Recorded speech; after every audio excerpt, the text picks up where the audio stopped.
Hello everyone, welcome to Khandelkar academy.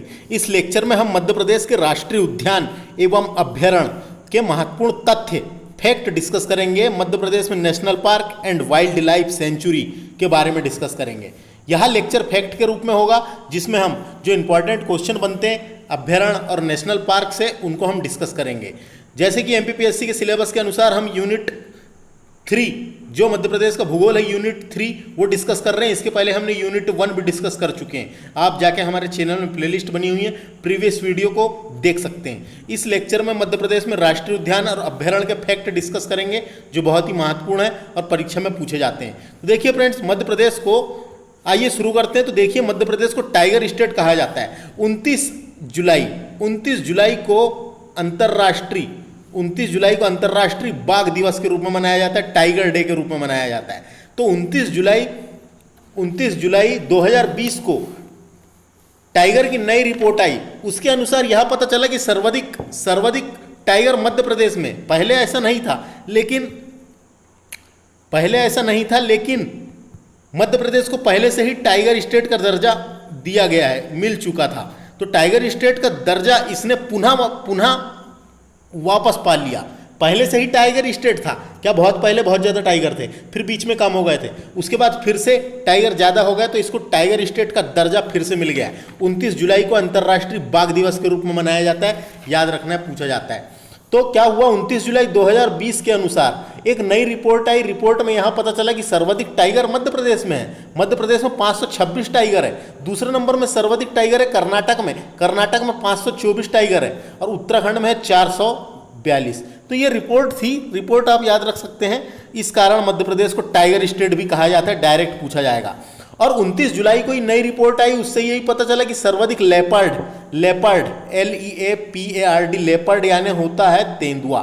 चीता मत समझना, चीता अलग होता है। चीता जो सर्वाधिक तेज दौड़ता है उसको चीता कहते हैं, और यह है लेपर्ड। तो मध्य प्रदेश को लेपर्ड स्टेट का दर्जा भी प्राप्त है। तो ये याद रखना है, लेपर्ड स्टेट भी बोलते हैं मध्य प्रदेश को। अब बात करेंगे, मध्य प्रदेश में 11 राष्ट्रीय उद्यान तथा 31 से अधिक राष्ट्रीय अभ्यारण्य यानी वाइल्ड लाइफ सेंचुरी है। तो देखिए, मध्य प्रदेश में वर्तमान में देखा जाए तो 12 नेशनल पार्क है। 12, यहाँ 11 क्यों लिखा है? एक प्रस्तावित है। जो ओमकालेश्वर राष्ट्रीय उद्यान है खंडवा में, वो अभी प्रस्तावित है, इसलिए यहाँ पे 11 लिखा हुआ है। लेकिन अगर फैक्ट के रूप में बात करें तो वर्तमान में 12 नेशनल पार्क और 31 वाइल्ड लाइफ सेंचुरी स्थापित है। तो याद समझ में आ गया। अब बात करेंगे, मध्य प्रदेश में 6 टाइगर प्रोजेक्ट के अंतर्गत शामिल है। तो मध्य प्रदेश के 6 नेशनल पार्क ऐसे हैं जो टाइगर प्रोजेक्ट के अंतर्गत शामिल है, यानी टाइगर रिजर्व में शामिल है। टाइगर रिजर्व बना दिया गया है वहाँ पे। और एक अभ्यारण्य ऐसा है जिसका नाम है रातापानी अभ्यारण्य, जो रायसेन जिले में है, वो भी शामिल है, लेकिन वो नेशनल पार्क नहीं है, वो अभ्यारण्य है। तो समझ में आ गया। इस प्रकार से अगर देखा जाए तो मध्य प्रदेश में 7 टाइगर रिजर्व है। आया समझ? मध्य प्रदेश में 7 टाइगर रिजर्व है। अगला फैक्ट बात करेंगे, वन्य जीव अभ्यारण्य रातापानी जो रायसेन जिले में है, वो भी प्रोजेक्ट टाइगर में शामिल है, याद रखना है। नेक्स्ट फैक्ट की बात करते हैं, मध्य प्रदेश का सबसे बड़ा राष्ट्रीय उद्यान है कान्हा नेशनल पार्क, जो मंडला और बालाघाट जिले में आता है, लेकिन स्पेशली सबसे ज्यादा उसका क्षेत्रफल मंडला जिले में है। तो मंडला जिले में है कान्हा नेशनल पार्क, मध्य प्रदेश का सबसे बड़ा नेशनल पार्क है ये, जिसका क्षेत्रफल 940 वर्ग किलोमीटर है। जिसका क्षेत्रफल कितना है? 940 वर्ग किलोमीटर है, यानी बहुत बड़ा है। तो ऐसा देखा जाए तो मध्य प्रदेश का सबसे बड़ा, एरिया वाइज देखा जाए तो मध्य प्रदेश का सबसे बड़ा नेशनल पार्क है कान्हा नेशनल पार्क, मंडला और बालाघाट जिले में आता है। इसके बारे में मैं आगे के लेक्चर में और डिटेल में बताऊंगा, अभी फैक्ट के रूप में डिस्कस करते हैं। बात करेंगे, मध्य प्रदेश का सबसे छोटा नेशनल पार्क का नाम है जीवाश्म राष्ट्रीय उद्यान। जीवाश्म से क्या पता चलता है? जीवाश्म को इंग्लिश में बोलते हैं फॉसिल। क्या बोलते हैं जीवाश्म को? फॉसिल। तो फॉसिल नेशनल पार्क भी इसे ही बोलेंगे, है ना? तो कंफ्यूज नहीं होना बिल्कुल भी। फॉसिल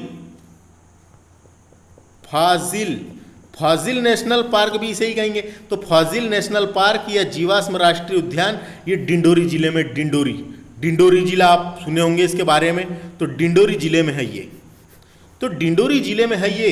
लेकिन पहले ये मंडला जिले में था, इसीलिए कई बुकों में मंडला लिख रखा है, या पेपर में एमपीपीएससी वाला पूछता है तो मंडला देता है, तो मंडला से ही तो अलग हुआ है डिंडोरी जिला, इसीलिए वर्तमान याद रखना है। वर्तमान में डिंडोरी जिले में फाजिल राष्ट्रीय उद्यान, ये मध्य प्रदेश का सबसे छोटा राष्ट्रीय उद्यान है, जिसका क्षेत्रफल मात्र 0.27 वर्ग किलोमीटर मिलता है। तो जिसका क्षेत्रफल कितना है, मात्र 0.27 किलोमीटर, तो इसको याद रखना है, वर्ग किलोमीटर। बात करेंगे नेक्स्ट फैक्ट की, देश में राष्ट्रीय उद्यान एवं अभ्यारण्य की दृष्टि से मध्य प्रदेश का प्रथम स्थान है, यानी सर्वाधिक राष्ट्रीय उद्यान मध्य प्रदेश में है और अभ्यारण्य सबसे ज्यादा मध्य प्रदेश में है। तो देश में प्रथम स्थान लगता है नेशनल पार्क और अभ्यारण्य की दृष्टि से मध्य प्रदेश का। देखिए, विश्व में प्रोजेक्ट टाइगर सबसे पहले विश्व में आया था, तो विश्व में प्रोजेक्ट टाइगर के जन्मदाता गेनी मेनफोर्ड माने जाते हैं, जबकि भारत में इसके जन्मदाता कैलाश सांखिल्य लिखा है यहाँ पे, कैलाश सांखिल्य नाम था उनका। तो जबकि भारत में क्या नाम है, कैलाश सांखिल्य टाइगर प्रोजेक्ट के जन्मदाता माने जाते हैं। तो विश्व का भी याद रखें और भारत का भी याद रखें, जो भी पूछा जा सकता है इंपॉर्टेंट है सब। मध्य प्रदेश का सबसे बड़ा अभ्यारण्य है नौरादेही, जो सागर जिले में है। नौरादेही अभ्यारण्य, नौरादेही वाइल्ड लाइफ सेंचुरी, ये मध्य प्रदेश का सबसे बड़ा अभ्यारण्य है, जिसका क्षेत्रफल 1194.676 यानी 1194 बोले तो 1194.670 वर्ग किलोमीटर मिलता है। तो सबसे बड़ा अभ्यारण्य की बात आएगी तो क्या है, नौरादेही।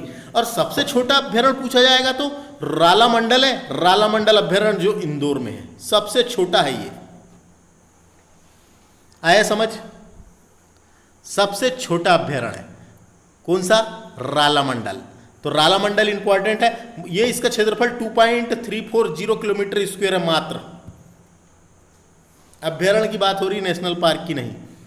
अब बात करेंगे, देखिए खरमोर पक्षी के संरक्षण के लिए, तो मध्य प्रदेश में खरमोर नाम का एक पक्षी पाया जाता है, इसको गूगल में सर्च करके इसकी इमेज आप देख सकते हैं। तो खरमोर पक्षी के संरक्षण के लिए सरदारपुर अभ्यारण्य जो धार में है और सैलाना अभ्यारण्य जो रतलाम में है, तो धार के ऊपर ही रतलाम है, मैप देखना आप, तो पास पास में है ये दोनों अभ्यारण्य। तो ये दोनों अभ्यारण्य में खरमोर पक्षी का संरक्षण किया जाता है। तो डायरेक्ट क्वेश्चन पूछ लिया जाता है कि खरमोर पक्षी का संरक्षण कहाँ कहाँ किया जाता है, तो एक सरदारपुर अभ्यारण्य धार में और सैलाना अभ्यारण्य रतलाम में, ये दोनों जगह खरमोर पक्षी का संरक्षण किया जाता है। बात करेंगे अब सोन चिड़िया का संरक्षण की, तो सोन चिड़िया का संरक्षण जो है, जो करेरा अभ्यारण्य शिवपुरी में और घाटीगांव अभ्यारण्य ग्वालियर में, ये दोनों जगह दोनों पास पास में है अभ्यारण्य। शिवपुरी के ऊपर है, ग्वालियर है, तो आप देख सकते हैं मैप। तो सोन चिड़िया का संरक्षण जो है वो करेरा अभ्यारण्य शिवपुरी में और घाटीगांव अभ्यारण्य ग्वालियर में किया जाता है, इसको याद रखना है बिल्कुल, क्वेश्चन बनेंगे ही बनेंगे। सोन चिड़िया का संरक्षण करेरा अभ्यारण्य शिवपुरी में और घाटीगांव अभ्यारण्य ग्वालियर में किया जाता है। एक मगरमच्छ टाइप का होता है, घड़ियाल बोलते हैं जिसको, जली जीव होता है, जल में रहने वाला। तो घड़ियालों के संरक्षण के लिए चंबल, राष्ट्रीय चंबल अभ्यारण्य जो मुरैना में है वहां किया जाता है, और केन अभ्यारण्य जो छतरपुर में है, केन नदी बहती है, वहां भी घड़ियालों का संरक्षण किया जाता है, एवं सोन अभ्यारण्य जो शहडोल में है यहाँ पे। तो घड़ियालों के संरक्षण के लिए 3 अभ्यारण्य इंपॉर्टेंट है, एक तो है चंबल अभ्यारण्य, केन अभ्यारण्य और सोन अभ्यारण्य। तो ये जिले का नाम भी याद रखना है, कौन से जिले में है करके, तो क्वेश्चन बनेंगे, है ना। याद आया, समझ आया। तो घड़ियालों के संरक्षण के लिए चंबल मुरैना वाला, केन छतरपुर वाला और सोन शहडोल वाला अभ्यारण्य में संरक्षण किया जाता है। कूनो पालपुर अभ्यारण्य, ये कहाँ पर है, ये वैसे तो श्योपुर जिले में है, श्योपुर जिला, मुरैना लिख रखा है यहाँ पे, लेकिन श्योपुर जिले में है। तो पालनपुर लिखा हुआ है, कई जगह पालपुर लिखा रहता है ना, तो कंफ्यूज नहीं होना है।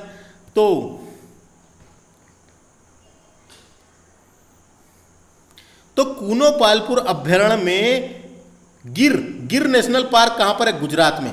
गिर के एशियाई बब्बर शेर, जो लायन होता है, लायन झब्बे बाल वाला, तो एशियाई बब्बर शेर का स्थानांतरण करने का प्रस्ताव है। तो क्या हुआ था कि अपने यहाँ पे एशियाई शेर हो रहे थे खत्म, लुप्त, इसलिए गिर राष्ट्रीय उद्यान से वहां से उनको पकड़ के यहाँ कूनो पालपुर अभ्यारण्य जो श्योपुर में है वहां पे लाया गया है, और वहां पे इनको बसाए जाने की योजना बनाई जा रही है, जिनसे इनका विकास हो सके और ये इनकी जनसंख्या बढ़ सके तो याले अभ्यारण्य में लाया गया, याद रखना है नाम, कूनो पालपुर अभ्यारण्य। इसको ही मध्य प्रदेश का 12वां नेशनल पार्क बनाया गया 2018-19 में, है ना। तो ये भी आप याद रखना है यहाँ से। तो समझ में आया, मध्य प्रदेश का 12वां नेशनल पार्क कौन सा है? कूनो पालपुर अभ्यारण्य, श्योपुर में है, श्योपुर। बांधवगढ़ राष्ट्रीय उद्यान जो है ये सफेद शेरों के लिए प्रसिद्ध है। आप कहेंगे कि सफेद शेरों के लिए तो रीवा प्रसिद्ध है, तो रीवा तो प्रसिद्ध है ही है, लेकिन बांधवगढ़ राष्ट्रीय उद्यान में भी सफेद शेर देखने को मिलते हैं, तो सफेद शेरों के लिए बांधवगढ़ राष्ट्रीय उद्यान भी प्रसिद्ध है। तो इंपॉर्टेंट है ये, ऐसे क्वेश्चन भी आते हैं तो गलत मत करना। रीवा को सफेद शेरों की भूमि कहते हैं। कभी पठार दे के पूछा किस पठार में सफेद शेर पाए जाते हैं, तो रीवा पन्ना का पठार, और रीवा पन्ना का पठार अगर ऑप्शन नहीं रहा तो बघेलखंड का पठार सही हो जाएगा फ्रेंड्स। तो ऑप्शन के हिसाब से भी डिपेंड रहना है कई बार। बात करेंगे नेक्स्ट क्वेश्चन की। देखिए नेक्स्ट फैक्ट, जो पन्ना राष्ट्रीय उद्यान है वो छतरपुर और पन्ना में है। वहाँ जो नेशनल पार्क है, जो अभ्यारण्य है, वहाँ पे जंगली भैंसे के लिए राष्ट्रीय उद्यान हेतु प्रस्तावित है। एक प्रकार से यहाँ जंगली भैंसों का संरक्षण किया जा रहा है, तो ये याद रखना है, जंगली भैंसों का संरक्षण पन्ना राष्ट्रीय उद्यान जो पन्ना और छतरपुर जिले में आता है। मध्य प्रदेश का एकमात्र सर्प उद्यान भोपाल में है, जिसका नाम है वन विहार राष्ट्रीय उद्यान। जो वन विहार राष्ट्रीय उद्यान है उसे सर्प उद्यान यानी सांपों का उद्यान, हर प्रजाति के एक से एक सांप है वहाँ पे, यानी एक से एक प्रजाति के जितनी प्रजाति होती है सब प्रजाति के सांप मिलेंगे आपको। तो भोपाल आप गए होंगे तो भोपाल में आपने देखा होगा जो भोपाल में वन विहार राष्ट्रीय उद्यान है उसे सर्प उद्यान भी कहा जाता है, तो इसमें कंफ्यूज नहीं होना है बिल्कुल भी। मध्य प्रदेश में दुर्लभ प्रजाति यानी दुर्लभ प्रजाति ब्रेडरी प्रजाति का बारहसिंगा, ये प्रजाति भी इंपॉर्टेंट है। ब्रेडरी प्रजाति का बारहसिंगा, एक हिरण होता है बारहसिंगा नाम का, जिसके सिंग पे 12 सिंग होते हैं, इसीलिए उसे बारहसिंगा कहा जाता है। वो एकमात्र राष्ट्रीय उद्यान कान्हा राष्ट्रीय उद्यान में पाया जाता है। तो जो अपने यहाँ का राजकीय पशु है जो बारहसिंगा, वो कान्हा राष्ट्रीय उद्यान में देखने को मिलता है, कान्हा राष्ट्रीय उद्यान में पाया जाता है, ये बात याद रखना है। एकमात्र राष्ट्रीय उद्यान कान्हा राष्ट्रीय उद्यान में पाया जाता है। बात करेंगे नेक्स्ट क्वेश्चन की। बांधवगढ़ राष्ट्रीय उद्यान सर्वाधिक घनत्व, किसका घनत्व? शेरों का घनत्व, सर्वाधिक शेरों का घनत्व वाला राष्ट्रीय उद्यान है। 8 वर्ग किलोमीटर में एक शेर पाए जाते हैं। ये शेर का मतलब यहाँ पे टाइगर है फ्रेंड्स, है ना, टाइगर है, लायन नहीं है, टाइगर। तो बाघों का देखो, यहां से एक बात आपको याद रखना है, सर्वाधिक जनसंख्या बाघों की मिलेगी कान्हा नेशनल पार्क में, लेकिन यहाँ पे क्या है, घनत्व है, तो घनत्व अलग होता है। घनत्व का मतलब 1 किलोमीटर के अंतराल में कितने बाघ है ना, तो यहाँ पे 8 बाघ है। तो सर्वाधिक घनत्व वाला पूछा जाएगा तो बांधवगढ़ राष्ट्रीय उद्यान, और सर्वाधिक संख्या वाला पूछा जाएगा तो कान्हा नेशनल पार्क में मिलेंगे सर्वाधिक टाइगर। नेक्स्ट क्वेश्चन देखो, पन्ना में जो राष्ट्रीय उद्यान है उसे रेपेटाइल पार्क भी कहते हैं, यानी रेपेटाइल पार्क जो प्रदेश में सर्वाधिक है। तो पन्ना राष्ट्रीय उद्यान को रेपेटाइल पार्क भी कहा गया है। रेपेटाइल का मतलब होता है रेंगने वाले जीव जंतु, इसको सांप उद्यान से कंफ्यूज नहीं करना है। सांप उद्यान भोपाल वाला है, ये रेपेटाइल पार्क है। रेपेटाइल यानी रेंगने वाले जीव जंतु, रेंगने वाले जीव जंतु यानी रेपेटाइल पार्क, यानी रेपेटाइलों का संरक्षण किया जा रहा है यहाँ पे। तो बिल्कुल कंफ्यूज नहीं होंगे आप। अब पन्ना राष्ट्रीय उद्यान जो है, जो पन्ना और छतरपुर जिले में है, वहां पर रेपेटाइल पार्क है जो प्रदेश में सर्वाधिक है। मध्य प्रदेश में कान्हा राष्ट्रीय उद्यान में होलो घाटी व बंजर घाटी स्थित है। तो ये घाटी आ जाती है कई बार पेपर में, किस राष्ट्रीय उद्यान में है, होलो घाटी और बंजर घाटी, ये कान्हा नेशनल पार्क में है। ये होलो घाटी और बंजर घाटी घाटियों का नाम है, ये बालाघाट जिले में पड़ता है। यानी कान्हा नेशनल पार्क बालाघाट और मंडला दोनों में है ना, तो ये बालाघाट जिले में होलो घाटी और बंजर घाटी स्थित है। ये क्वेश्चन ऐसे आ जाते हैं कई बार। बात करेंगे नेक्स्ट फैक्ट की। रीवा के मुकुंदपुर नाम की एक जगह है रीवा में। वैसे ये मुकुंदपुर सतना जिले में आता है, लेकिन रीवा में बनाया गया है, रीवा से बॉर्डर में ही है सतना के। तो रीवा जिले के मुकुंदपुर में व्हाइट टाइगर सफारी का निर्माण किया जा रहा है। ये विश्व की पहली ऐसी सफारी है जिसे व्हाइट टाइगर यानी व्हाइट टाइगर सफारी बनाया गया है। व्हाइट टाइगर पाए जाते हैं रीवा में, तो व्हाइट टाइगर सफारी का निर्माण किया जा रहा है, याद रखना है। डायरेक्ट पूछा जाएगा, जगह का नाम भी याद रखना है। राजकीय पक्षी जो है दूधराज जो है मध्य प्रदेश का राजकीय पक्षी है। तो दूधराज का संरक्षण सरदारपुर अभ्यारण्य धार में जो है वहां पे संरक्षण किया जा रहा है। और सरदारपुर के अलावा सैलाना अभ्यारण्य भी है एक, सैलाना। ये सैलाना अभ्यारण्य कहाँ पर है? रतलाम में। यहाँ पे भी आपको देखने को मिलेंगे दूधराज पक्षी, इनका संरक्षण सैलाना अभ्यारण्य में भी किया जा रहा है। लेकिन स्पेशली कभी नाम दे के पूछा तो सरदारपुर अभ्यारण्य राइट आंसर है। केंद्रीय वन एवं पर्यावरण मंत्रालय द्वारा पचमढ़ी को बायोस्फीयर रिजर्व क्षेत्र घोषित किया गया है। तो ये इंपॉर्टेंट है। यहां मध्य प्रदेश तथा देश का 10वां बायोस्फीयर रिजर्व सेंटर होगा। बायोस्फीयर पूरे भारत में फ्रेंड्स 18 है, जिसमें से 10वें नंबर का है, तो ये याद रखना है। तो मध्य प्रदेश में पहला बायोस्फीयर रिजर्व सेंटर पचमढ़ी को बनाया गया था। पचमढ़ी को कब बनाया गया था? 3 मार्च। देखो पूरी तारीख तो नहीं आती, लेकिन सन याद रखना है। 99 3 मार्च 99 को बायोस्फीयर रिजर्व का दर्जा मिला इसे, यानी जैव मंडल रिजर्व। और आपको जानकारी के लिए मैं बता दूं कि मध्य प्रदेश में 3 बायोस्फीयर रिजर्व सेंटर है। एक तो है पंचमढ़ी जो होशंगाबाद जिले में आता है, हिल स्टेशन है। दूसरा है अमरकंटक को कई जगह आपको अचानक मार नाम भी देखने को मिलेगा। तीसरा है पन्ना, ये पन्ना भी लेटेस्ट है।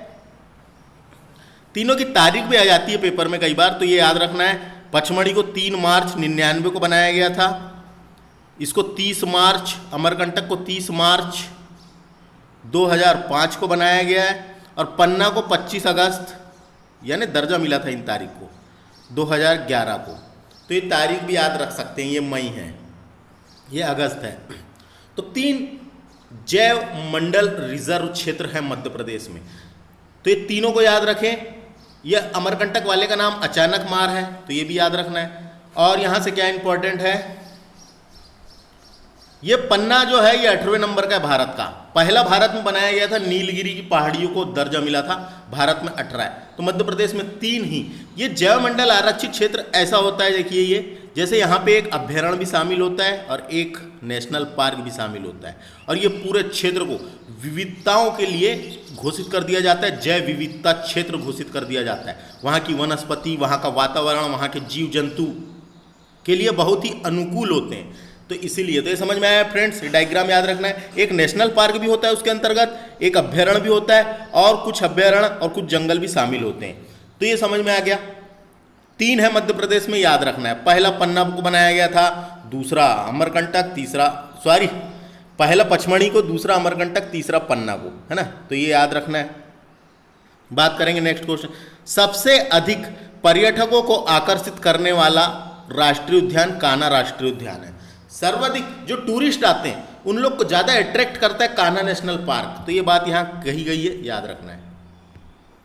वन्य प्राणी के संरक्षण के लिए कान्हा राष्ट्रीय उद्यान में प्रशिक्षण की व्यवस्था भी की गई है। तो वहाँ पे प्रशिक्षण की व्यवस्था भी की गई है, प्रशिक्षण भी दिया जाता है कान्हा नेशनल पार्क में। वन्य प्राणियों के संरक्षण कैसे किया जाए, क्या किया जाए, उनको कैसे बचाया जाए, उनके बारे में प्रशिक्षण कान्हा नेशनल पार्क में किया जाता है। वन्य प्राणी संरक्षण अधिनियम 1972 में आया था, जिसके तहत मध्य प्रदेश में 1997 में प्रदेश में टाइगर प्रोजेक्ट में टाइगर फाउंडेशन सोसाइटी की स्थापना की गई थी। तो ये इंपॉर्टेंट है। सबसे पहले टाइगर फाउंडेशन सोसाइटी की स्थापना की गई थी 1997 में। किस अधिनियम के तहत? 1972 के अधिनियम के तहत। और पहला tiger project Kanha national park में लाया गया था, याद रखना है। पहला टाइगर प्रोजेक्ट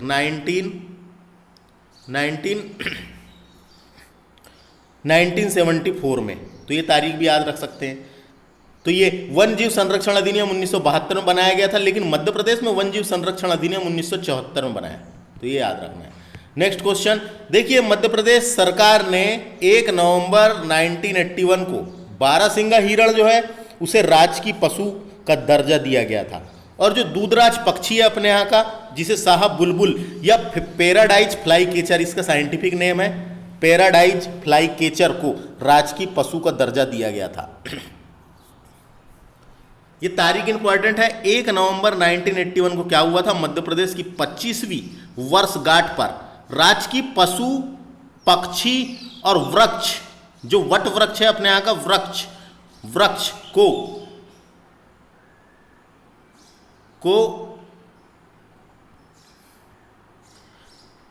घोषित किया गया था। तो ये याद रखना, समझ में आ गया होगा आपको। पशु को भी किया गया था, पक्षी को भी किया गया था, और वृक्ष जो है वट वृक्ष जिसे बरगद का पेड़, उसे भी किया गया था। तो ये याद रखना, तारीख इंपॉर्टेंट है 25वीं वर्षगांठ पर। मध्य प्रदेश में कान्हा किसली राष्ट्रीय उद्यान और बांधवगढ़ राष्ट्रीय उद्यान में जंगल गलियारा योजना के तहत जोड़े जाने का प्रस्ताव है। तो इंपॉर्टेंट है ये जंगल गलियारा एक योजना बनाई जा रही है जो एक राष्ट्रीय उद्यान से दूसरी राष्ट्रीय उद्यान को जोड़े जाने की योजना प्रस्तावित है। तो इसमें कंफ्यूज नहीं होना है बिल्कुल भी। ये कान्हा नेशनल पार्क जो मंडला बालाघाट में और बांधवगढ़ जो उमरिया में है, तो इनको जोड़े जाने की जंगल गलियारा योजना के तहत जोड़े जाने का प्रस्ताव है। भोपाल में वन विहार राष्ट्रीय उद्यान है जिसे सर्प उद्यान भी कहते हैं। यह एक अनोखा राष्ट्रीय उद्यान है जिसे आधुनिक चिड़ियाघर के रूप में भी मान्यता प्रदान की गई है। तो आधुनिक चिड़ियाघर के रूप में मान्यता प्रदान की गई है, ये भी क्वेश्चन बन जाते हैं। ये इंपॉर्टेंट क्वेश्चन है। जो गिद्ध होते हैं, गिद्ध प्रजाति के संरक्षण हेतु प्रोजेक्ट अस्तित्व गांधी सागर अभ्यारण्य में शुरू किया जा रहा है।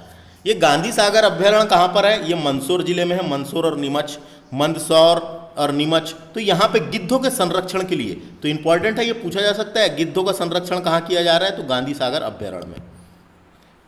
मध्य प्रदेश का जो पेंच नेशनल पार्क है जो सिवनी और छिंदवाड़ा जिले में आता है, स्पेशली सिवनी में है ये, इसका नाम रख दिए हैं नया, जिसका नाम है इंदिरा गांधी प्रियदर्शनी राष्ट्रीय उद्यान के नाम से भी जाना जाता है। और इसे मोगली लैंड के नाम से भी जाना जाता है।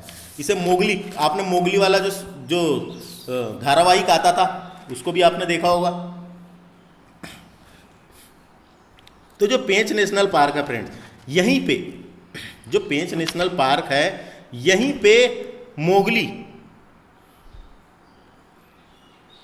पे मोगली जो किरदार निभाया था जिसने, नहीं यानी यहीं पे द जंगल बुक नामक किताब लिखी गई थी। तो ये भी याद रखना, यहीं पे लिखी गई है। किसने? रुडयार्ड क्रिपलिंग नामक अंग्रेज ने, नोबेल पुरस्कार विजेता रहे हैं वो। तो जो रुडयार्ड क्रिपलिंग, ये नाम याद रखना है, रुडयार्ड क्रिपलिंग भी लिखा है क्रिपलिंग। तो नोबेल पुरस्कार विजेता रुडयार्ड क्रिपलिंग की कर्मस्थली मानी जाती है सिवनी में। पेंच नेशनल पार्क में वो 6 साल रुके थे और वहीं पे इन्होंने द जंगल बुक नामक किताब लिखी थी। तो द जंगल बुक नामक किताब लिखने की प्रेरणा इन्हें पेंच नेशनल पार्क से ही मिली थी। ऐसे क्वेश्चन आ जाते हैं, याद रखना है। बात करेंगे नेक्स्ट क्वेश्चन, माधव राष्ट्रीय उद्यान। तो माधव नाम का राष्ट्रीय उद्यान है शिवपुरी में है माधव नाम का राष्ट्रीय उद्यान। ये राष्ट्रीय उद्यान में एक पहाड़ी के शिखर पर जॉर्ज कैसल नामक एक भव्य भवन का निर्माण हुआ है, यानी बना हुआ है। तो डायरेक्ट क्वेश्चन आ जाता है, जॉर्ज कैसल भवन किस राष्ट्रीय उद्यान में स्थित है? तो माधव राष्ट्रीय उद्यान में, जो शिवपुरी में है। मध्य प्रदेश में राष्ट्रीय उद्यानों में सर्वाधिक पाए जाने वाला पशु चीतल है। चीतल को आप जानते होंगे, जो हिरन जैसे होता है, एक हिरन ही होता है चीतल। तो सर्वाधिक मध्य प्रदेश के राष्ट्रीय उद्यानों में सर्वाधिक पाए जाने वाला पशु चीतल है। संजय अभ्यारण्य जो सीधी सिंगरौली तरफ है, संजय, उसका पुराना नाम था डुबरी अभ्यारण्य। ये डुबरी अभ्यारण्य ज़्यादातर छत्तीसगढ़ में चले गया विभाजन के समय, तो वहाँ पे भी है अभी। तो इसका पुराना नाम क्या था? डुबरी अभ्यारण्य। कंफ्यूज नहीं होना है बिल्कुल भी।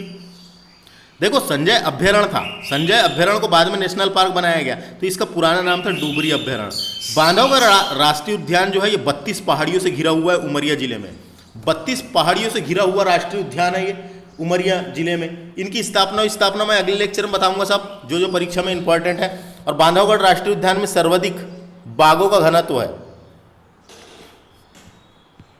सतपुड़ा राष्ट्रीय उद्यान जो है, सतपुड़ा राष्ट्रीय उद्यान ये होशंगाबाद जिले में है। यहाँ पे कृष्ण मृगों की बहुयात है। यहाँ पे कृष्ण मृग देखने को मिलते हैं, बहुत ज़्यादा संख्या में है। तो इंपॉर्टेंट है ये भी क्वेश्चन। सतपुड़ा राष्ट्रीय उद्यान में कृष्ण मृगों की बहुयात है। भारत का सबसे छोटा पक्षी, भारत का एक सबसे छोटा पक्षी होता है जिसका नाम क्या है? जिसका नाम है फ्लावर पीकर, PECKER, फ्लावर पीकर। ये भारत का सबसे छोटा पक्षी और सबसे ऊंचा पक्षी जो है सारस, दोनों मध्य प्रदेश में पाए जाते हैं। तो ये क्वेश्चन भी कभी आ सकता है, तो याद रखना है। फ्लावर पीकर, यहाँ पे क्या लिखा हुआ है, फुल चूकी लिखा हुआ है, तो फुल चूकी उसको इंग्लिश में बोलते हैं फ्लावर पीकर, ये सबसे छोटा पक्षी, और सारस दोनों मध्य प्रदेश में पाया जाता है। कान्हा राष्ट्रीय उद्यान जो है 1933 में अभ्यारण्य के रूप में था, और अभ्यारण्य के रूप में स्थापित किया गया था, और 1955 में इसे राष्ट्रीय उद्यान का दर्जा दे दिया गया। तो इंपॉर्टेंट है ये कान्हा राष्ट्रीय उद्यान जो मंडला बालाघाट में है, इसे 1933 में अभ्यारण्य के रूप में था, और 1955 में इसे राष्ट्रीय उद्यान का दर्जा मिला है। देखो ये टाइगर प्रोजेक्ट का प्रारंभ सर्वप्रथम कान्हा राष्ट्रीय उद्यान से हुआ था मध्य प्रदेश में। 1974 में सर्वप्रथम टाइगर प्रोजेक्ट कान्हा राष्ट्रीय उद्यान में लाया गया था। रीवा जिले को सफ़ेद बाघों के लिए प्रसिद्ध है, तो जो रीवा जिला है वो सफ़ेद शेर, सफ़ेद टाइगर, व्हाइट टाइगर के लिए प्रसिद्ध है, इंपॉर्टेंट है। रीवा को व्हाइट टाइगरों की भूमि भी कहा जाता है। मध्य प्रदेश का प्रथम जीवाश्म उद्यान डिंडोरी में है। डिंडोरी में है जीवाश्म उद्यान। जीवाश्म का मतलब ही होता है फॉजिल।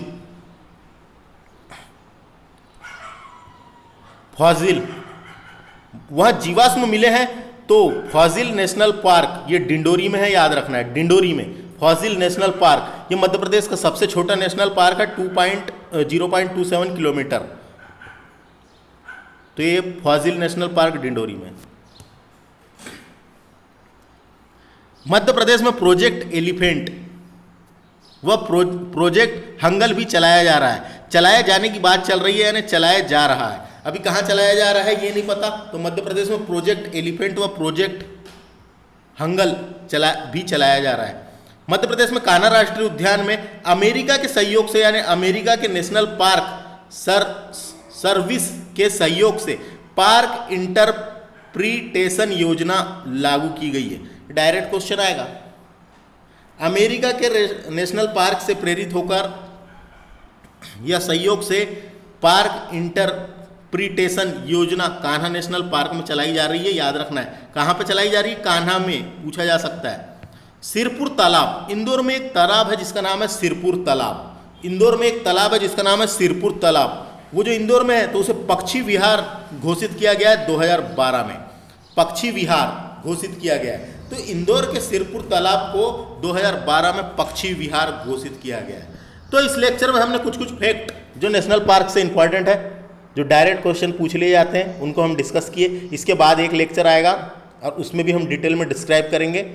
तो मिलते हैं अगले लेक्चर में। हमारे इस चैनल को सब्सक्राइब करें और MPPSC के प्री के सिलेबस के अनुसार हम तैयारी करवा रहे हैं। धन्यवाद।